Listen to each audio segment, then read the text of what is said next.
Hola amigos, ¿cómo están? Bienvenidos a Perú 21 TV. En estos momentos vamos a analizar lo que hemos visto el fin de semana.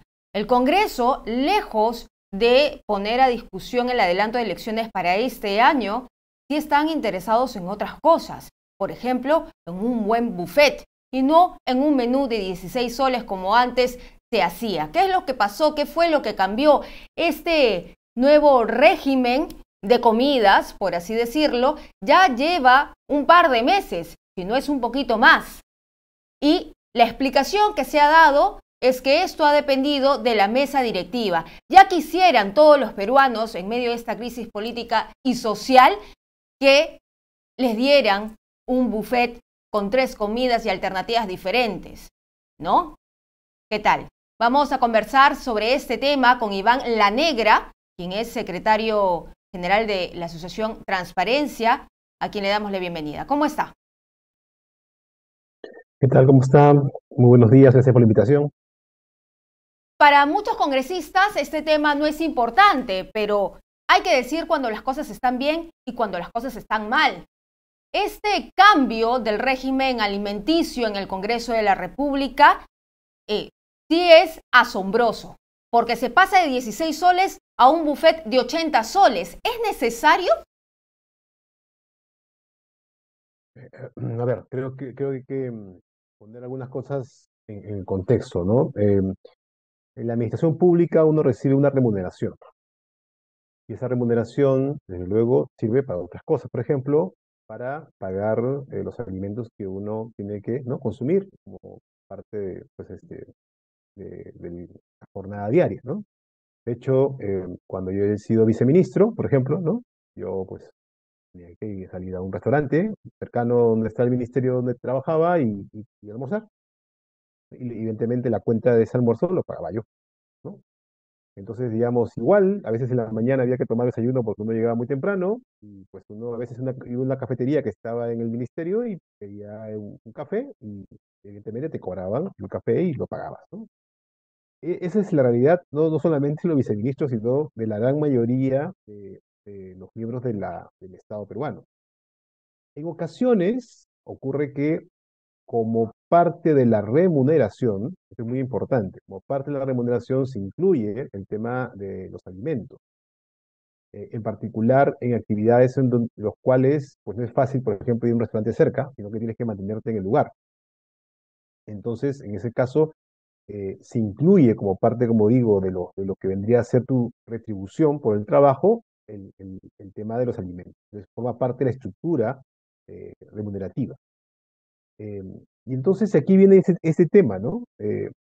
Digamos, al parecer, digamos, cuando uno dice, bueno, van a servirme un menú y, bueno, y si eso sale del sueldo de los congresistas, pues no hay ningún problema. Y si quieren consumir un menú más caro, pues lo van a pagar de su remuneración, no hay ningún problema.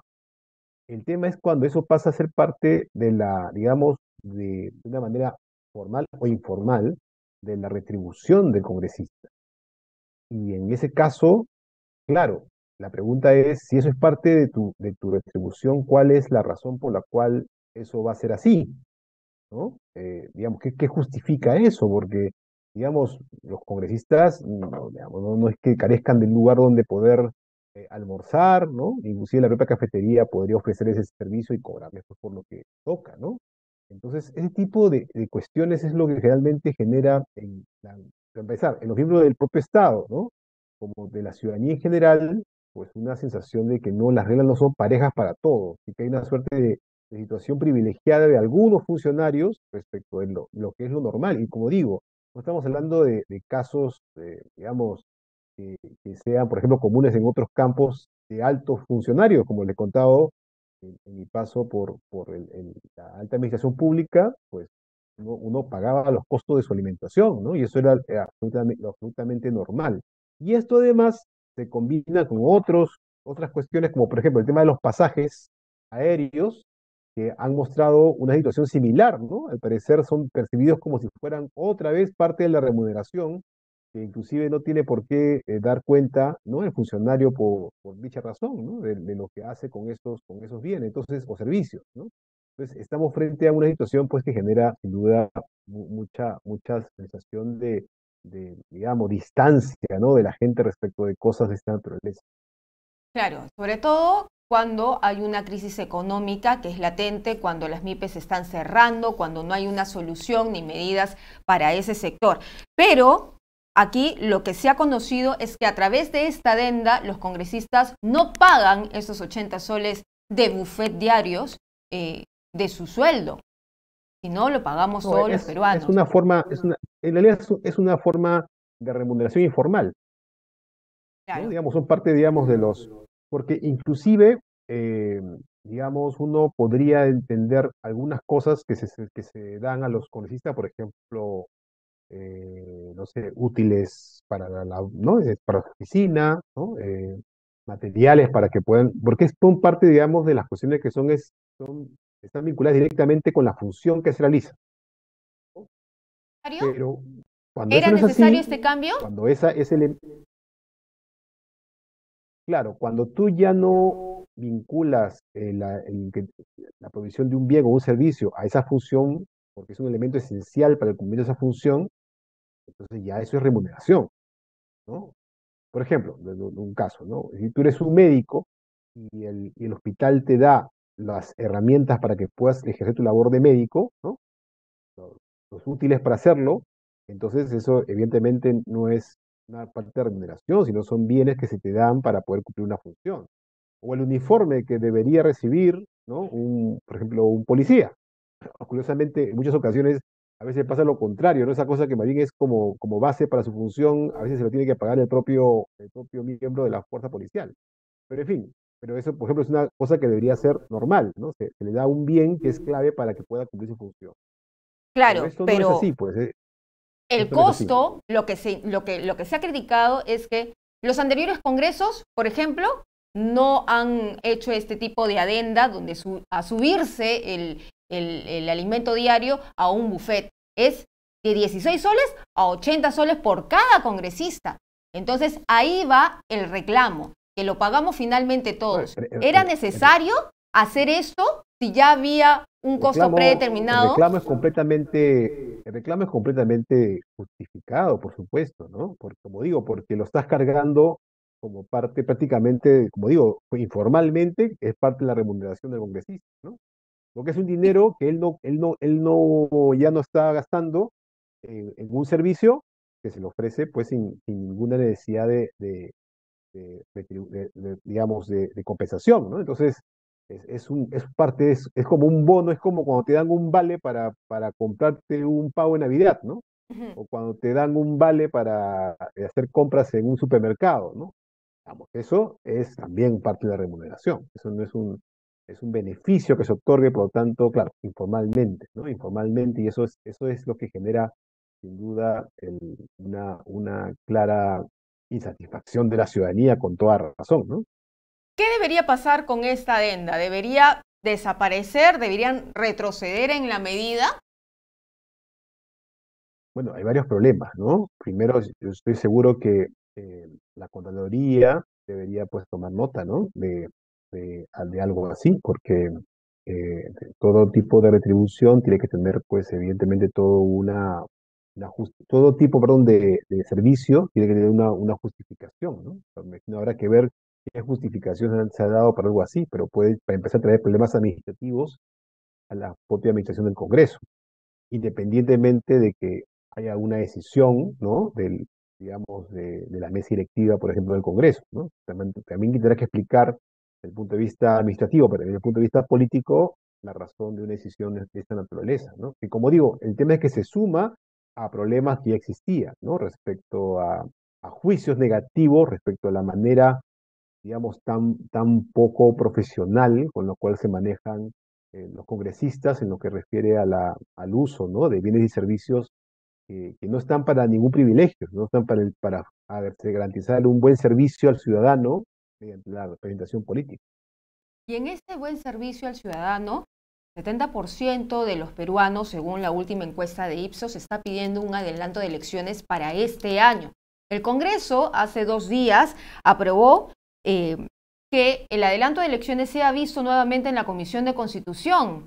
Pero ¿usted cree que si Mm, a estas alturas no se han puesto de acuerdo las fuerzas políticas en ceder en sus pretensiones personales para llegar a un acuerdo y el beneficio de la comunidad en realidad, se pongan de acuerdo ahora? Bueno, yo creo que sectores del Congreso desde un inicio han sido reacios a hablar de cualquier cosa vinculada con el adelanto de elecciones. Hay otros sectores que han sido ambiguos o que han puesto mil y un excusas para hacerlo. Y hay sectores que sí han promovido, creo, con claridad el tema del adelanto de elecciones, ¿no? Entonces, habrá que pedirle cuentas a aquellos que pues han rechazado, desde luego, esta posibilidad, pero en particular aquellos que dicen, ¿no?, estar de acuerdo con buscar una salida, pero que en el fondo solamente han tomado decisiones para dilatar esta situación, ¿no? Porque creo que ese es el grupo que, digamos, que la ciudadanía puede sentir, ¿no? Que ha básicamente, para usar una palabra de uso popular, han sometido la situación a una mecida, ¿no? Hemos sido mecidos por la actuación de este sector del Congreso, que sencillamente ha dilatado y dilatado una decisión que en verdad era urgente, ¿no? Y ahora esas mismas condiciones se repiten, se van a repetir en marzo. Entonces, salvo haya, y eso ha pasado digamos, en momentos de nuestra historia, una presión muy grande de la opinión pública, la ciudadanía, frente al Congreso, probablemente el resultado seguirá siendo similar, ¿no? Esperemos que haya un mínimo de sensatez, al menos de los grupos que dicen estar de acuerdo con el adelanto, y dejen atrás, ¿no?, los temas secundarios o las excusas, y se tome una decisión pronto, ¿no? Al menos para ir a un referéndum en donde la ciudadanía tenga la posibilidad de decidir sobre el adelanto de elecciones, ¿no? Que sería, digamos, en todo caso, la opción menos mala, considerando el panorama que tenemos en estos momentos. ¿Y cuánto demoraría ese referéndum y para dar inicio luego a un adelanto de elecciones? El tiempo sería para el 2024. Sí, probablemente, porque un referéndum se organiza entre 3 y 4 meses aproximadamente después de que se convoca, ¿no? O sea, más o menos tendríamos, digamos, imaginemos que en marzo, ¿no?, se tomará una decisión, estamos hablando más o menos como en julio, para convocar elecciones, digamos, en agosto, ¿no? Y claro, ya por los tiempos sería muy difícil, digamos, tendrán, si es que se hicieran las medidas para facilitar el proceso, podría en todo caso, digamos, llegarse quizás a diciembre, ¿no? Pero es muy difícil, ¿no? Ya estaríamos hablando probablemente ya del próximo año. Cuando usted dice el Congreso nos ha mecido de manera textual, ¿a qué sectores? Porque quien cambió la posición fue Fuerza Popular. Fuerza Mm. Popular cambió el dictamen y dijo, bueno, nosotros vamos a votar en bloque para un adelanto de elecciones. ¿Se refiere a ellos? No, no, no, no. En este caso no, porque ellos, ojo, que sí que decir que ellos inicialmente propusieron elecciones en diciembre de este año, de 2023. Luego, en la negociación por un acuerdo que llevó a la votación de aprobación por primera vez, se hablaba de abril todavía del año próximo, ¿no?, como fecha de elecciones. Eh, y ellos, más bien, a raíz de la situación de crecimiento de las protestas y la situación tan grave que hemos visto en el país, plantearon hacer una reducción, lo que parecía un sentido común ya digamos, en la primera votación, pero que ahora se hacía mucho más claro, ¿no? Y, pero es evidente que, que ninguna de las fórmulas que se plantearon después, ¿no? Porque luego se volvieron a plantear las fórmulas pues, de abril, de diciembre, varias fórmulas, y en verdad todas no consiguieron apoyo, sino de un sector menor del Congreso, ¿no? Alrededor de 50 congresistas aproximadamente en cada votación, un poco más, un poco menos. Entonces, y todas las fórmulas se rechazaron por otro sector. Como digo, hay un sector que sí, desde un inicio dijo, no, yo no queremos, no queremos ningún tipo de adelanto, pero hay otros sectores que más bien dijeron, sí queremos adelanto, inclusive que votaron por el adelanto en la votación anterior y ahora no lo hicieron. Yo creo que ese sector es el que tiene que dar más claramente cuenta de la razón de su decisión, y ojalá, como digo, que haya una corrección, porque además, inclusive en algunos casos, los líderes de esos partidos han señalado en su momento que sí, que estarían dispuestos a apoyar un adelanto de elecciones pronto, ¿no? Pero al final las bancadas han hecho lo contrario. Claro, los líderes pueden decir una cosa, pero las bancadas dicen otra, porque a la hora de votar se abstienen y ahí está la responsabilidad de cada congresista. Entonces, muchas gracias, señor Lanera, por estar con nosotros aquí en Perú 21 TV analizando esta situación. Muy amable. A ustedes, hasta pronto. Bien, era entonces Iván Lanera, secretario general de la Asociación Civil Transparencia, que estaba con nosotros hablando de dos temas. Importante cuestionar la labor que viene realizando el Congreso en cuanto a los beneficios que ya estaban gozando, pero que ahora han aumentado de 16 soles a 80 soles el buffet. Qué bien, ¿no? Qué bien por ellos. A ver qué hacen la autocrítica cada congresista, porque muchos de los que salieron en el reportaje han dicho, bueno, yo no como en el Congreso, no, yo no almuerzo ahí, pero ¿y la explicación dónde está?